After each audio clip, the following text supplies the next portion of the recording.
Welcome to today's book talk. So we have recently read Spelled and shared about Spelled by Betsy Schow, and now I want to share with you Wanted.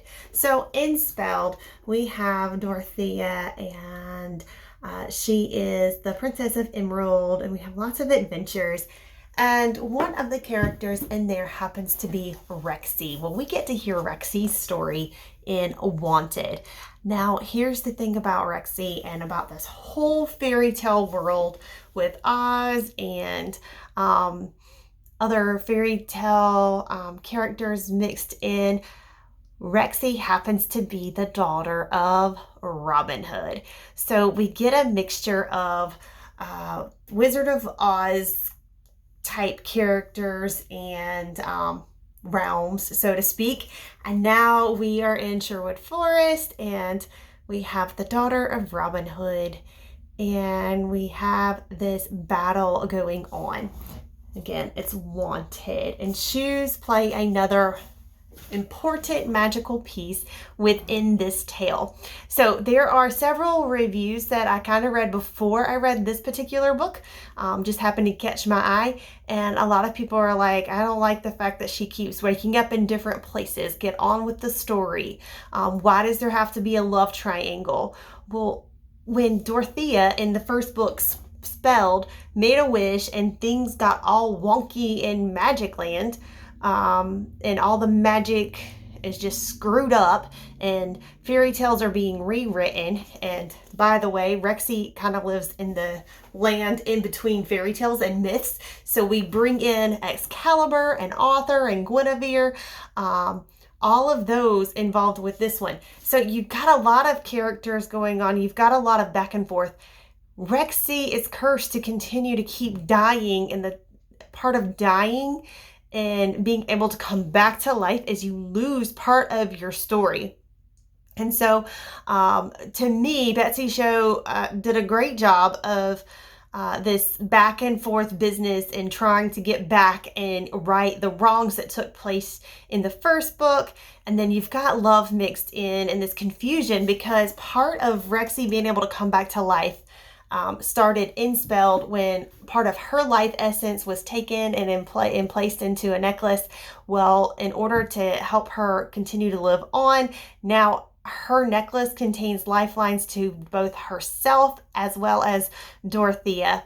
And so her memories, when she comes to, she has a stronger bond with Dorothea, and hence the love triangle that ends up going on just for a little bit in here. So I think it's very important to the story. My personal opinion, I think it made for a better story that way. I did go about reading this book a little bit different because I did read the reviews first. That's why I don't read reviews, because I don't always agree with what people say in reviews. So it may not be your cup of tea, and that's okay. It's my cup of tea, and that's what works for me. I do look forward to reading the next book whenever I can get it banished. So there will not be a review on this one yet because I don't have this book. So one thing I love about the books, I found this really cool piece. At the beginning of every chapter, you have some sort of quote from different books. And these are, of course, made up books, like the Definitive Fairy Tale Survival Guide, Love's Special Edition, and what was this one? The Fairy Bradshaw, Hex in the City. So you get lots of different, unique little twists on fairy tales and myths and lore and things like that. One thing I do want to share. There was a quote. So give me just a second. Let me find that quote. Okay, so one of the quotes I wanted to share with you is she shares that it turns out freedom felt a lot like being lost. So there's a part in the book where she ends up free, and she realizes she's alone, and it feels very much like being lost. She doesn't know which way to go.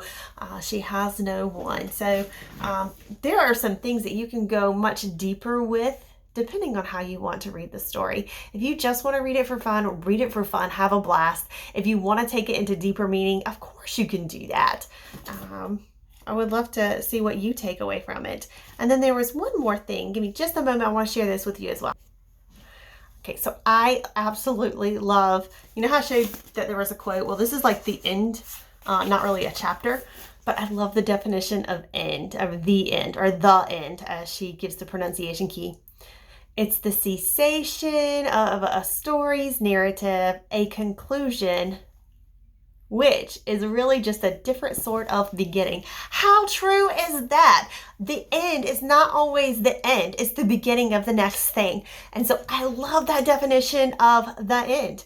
And they claim that that came from Charlotte Webster's Dictionary of Fairy Tale Terms. I love these quotes and the made up piece behind that. Plays on some of our own personal works and things like that. So again, this may or may not be your cup of tea. I enjoyed it thoroughly. I loved the relationships and the back and forth. And most importantly, I loved how Rexi had to come into her own and how she had to realize that she has the power within her. So that gets into some of the deeper pieces and parts.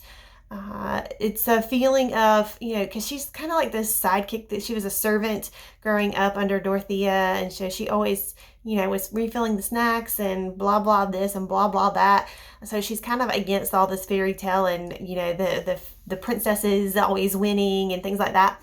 However, she is in this ultimate battle back and forth of, am I nothing? Am I to be forgotten? Which is the whole point of her dying, and death keeps taking memory and memory, so that way she's eventually erased from stories of all time. Can't wait till you read the end of this one though, and find out just how much she's not erased.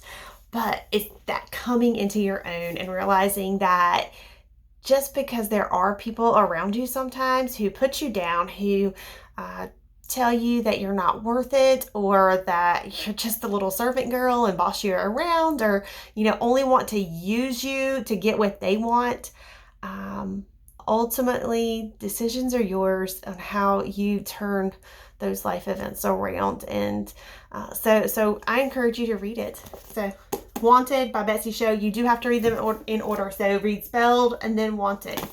Y'all have a great day.